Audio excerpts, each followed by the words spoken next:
بسم اللہ الرحمن الرحیم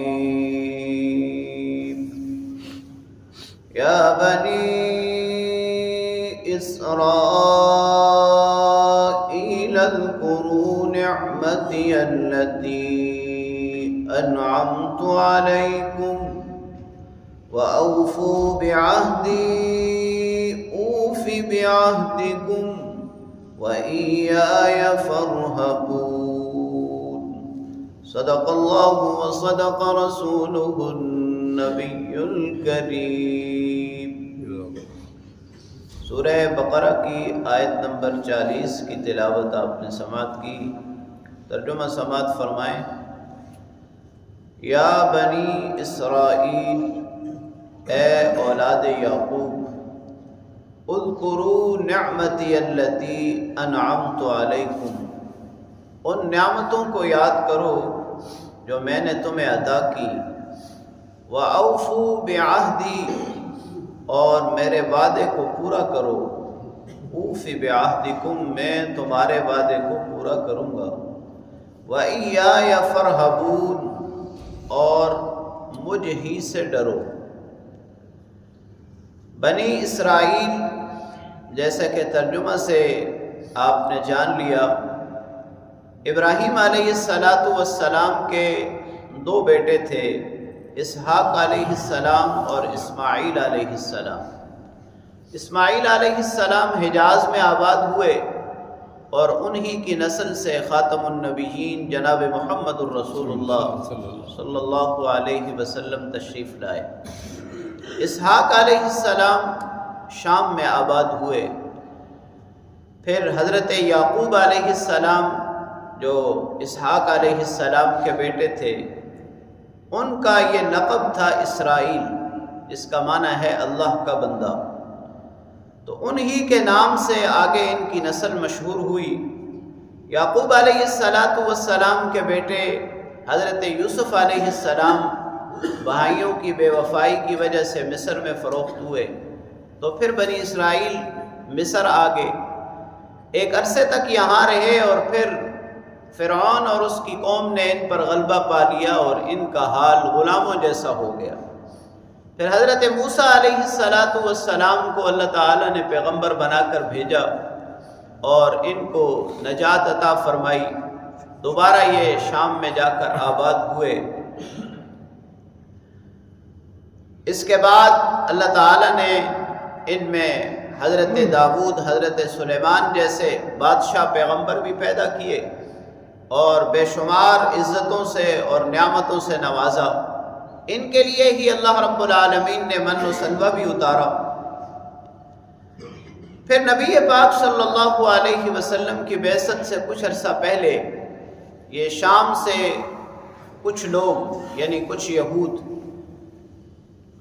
مکہ مکرمہ کی زیارت کے لیے گئے، تو راستے میں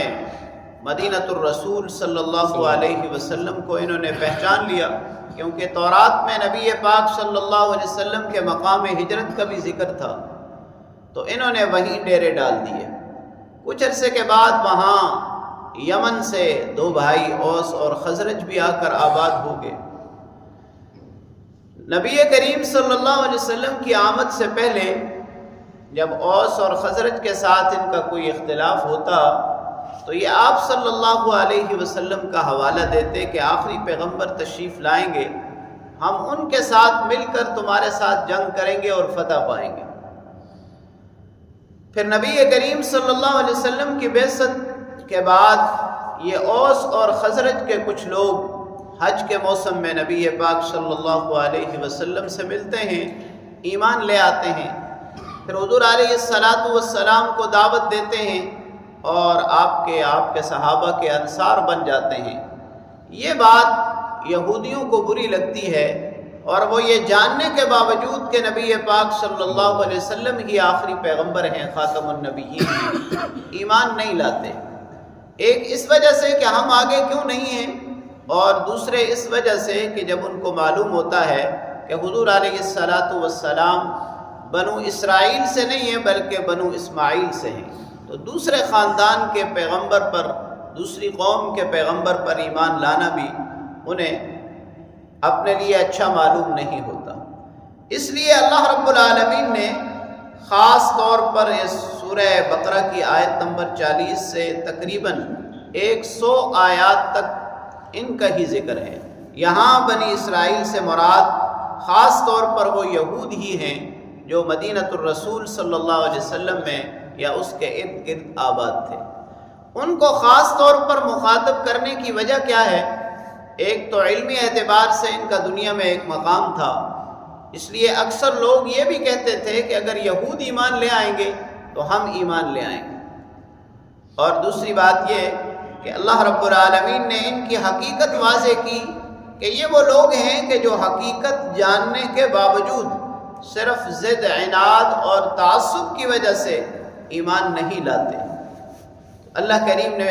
ان کو یاد دلایا کہ شاید وہ اللہ کی نعمتیں جو ابتدا سے اللہ نے ان کے خاندان پر فرمائی ہیں ان کو یاد کر کے یہ ایمان لے آئیں اور راہ راست پر آ جائیں۔ اسی لیے فرمایا ان نعمتوں کو یاد کرو جو میں نے تمہیں عطا کی، یعنی بنی اسرائیل کو اللہ رب العالمین نے فرعون سے نجات عطا فرمائی، فرعون کو غرق کیا، پھر من و سلوہ اتارا، پھر دنیا میں اتنی عزت دی، اتنی بادشاہت دی، اور دوسرے جملے میں فرمایا اوفو بعہدی اوف بعہدکم، میرا وعدہ پورا کرو۔ میثاق جو بنی اسرائیل کے ساتھ ہوا اس کا قرآن کریم میں کئی مقام پر ذکر ہے، یہیں سورہ بقرہ کے رکوع نمبر 10 میں بھی ذکر ہے، اذ اخذنا میثاق بنی اسرائیل لا تعبدون الا اللہ۔ اللہ فرماتے ہیں کہ ہم نے بنی اسرائیل سے یہ وعدہ لیا تھا کہ اللہ کے سوا کسی کی عبادت نہیں کرو گے، بالوالدین احسانا، والدین کے ساتھ اچھا سلوک کرو گے، قرابت داروں کے ساتھ، یتیموں کے ساتھ، مسکینوں کے ساتھ، اور قولوا للناس حسنا، لوگوں سے اچھی بات کہو گے، نماز قائم کرو گے، زکوٰۃ ادا کرو گے۔ اس میثاق کا اللہ رب العالمین نے ذکر کیا کہ تم تو پہلے اللہ سے وعدہ کر چکے ہو کہ اللہ کے سوا کسی کی پرستش نہیں کرو گے، سچی بات کہو گے، تو پھر اس بات کو کیوں چھپا رہے ہو کہ محمد الرسول اللہ صلی اللہ علیہ وسلم ہی آخری پیغمبر ہے۔ اوفی بعہدکم، اگر تم اپنا وعدہ پورا کرو گے تو میں بھی تمہاری دنیا و آخرت کی بھلائی کا وعدہ